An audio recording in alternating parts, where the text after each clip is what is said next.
So the prison one, they called me, oh, your husband said you have to pick up his stuff. So I took it and I was just screaming, crying. Is this true that you guys already killed my husband, he's gone? And some of them were just telling me the story, what happened before my husband died. He said, your husband,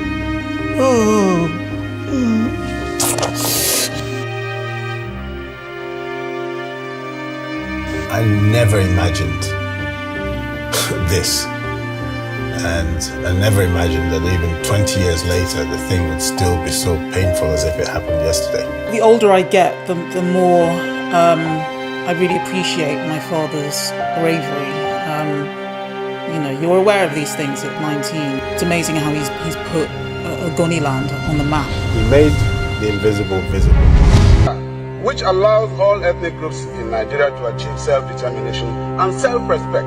We are going to demand our rights peacefully, non-violently, and we shall win.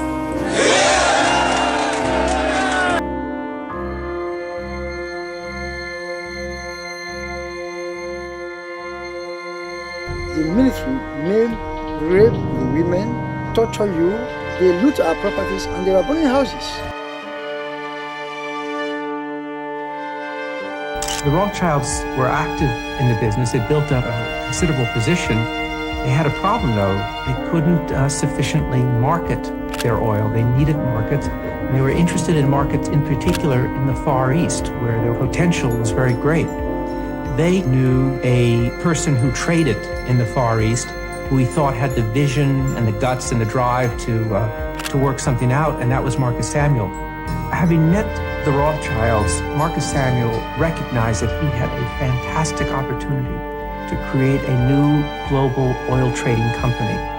He also knew that it was going to be very risky and dangerous because he was going against the most powerful international company, John D. Rockefeller Standard Oil. And he knew that Standard Oil would do everything it could to frustrate and prevent this new venture from getting off the ground. The only hope for survival of this company he created and that he really loved was to merge it with Detterding's Royal Dutch.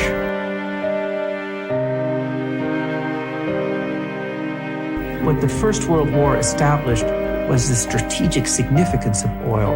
That oil, access to oil, possession of oil, the ability to use oil would be a critical element in national power. And that was one of the lasting lessons of the First World War.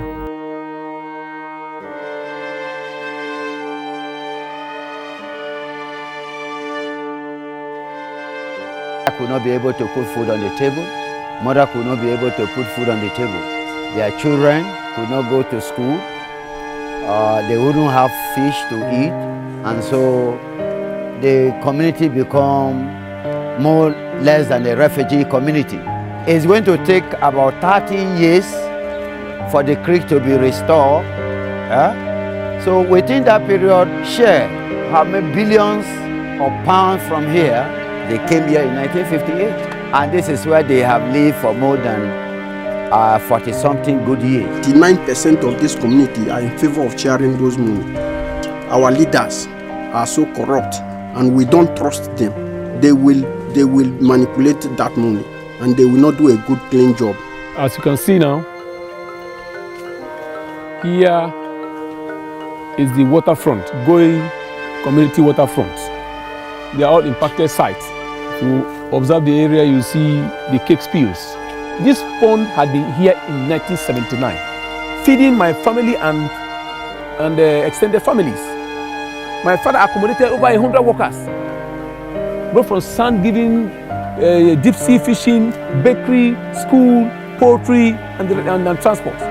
So if money comes back, I have to reinvest in those areas to see that they are functional and they create a job opportunity for people. If that money for the cleanup is given to one agency, you will hear the man is in America tomorrow.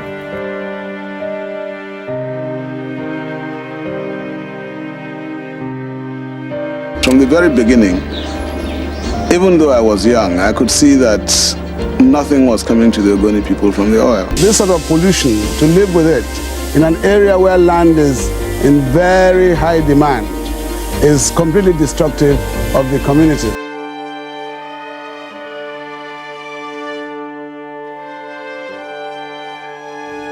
A lot of people hold him to be our hero because we have not seen that kind of vocal and bold leader that comes out, abandon property, abandon money, family, only to lay his life for some of us to speak out, and that is why we take him so very serious. The internal shell records that we've been through show that executives encouraged the Nigerian government and military to deal with these Ogoni protests. That executives understood very well the risks of inviting the Nigerian army to guard its contractors who are laying this pipeline. But despite this, they still insisted that the operations go ahead.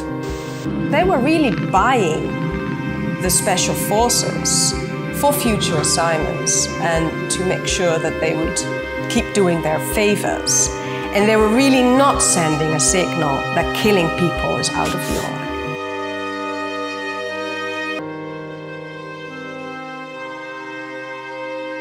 So the prison one, they called me, oh, your husband said you have to pick up his stuff.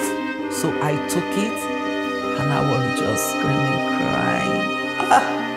Is this true that you guys already killed my husband, he's gone? And some of them were just telling me the story, what happened before my husband died. You say your husband, oh my God, they have very tight relationship. When you see government, you see shell.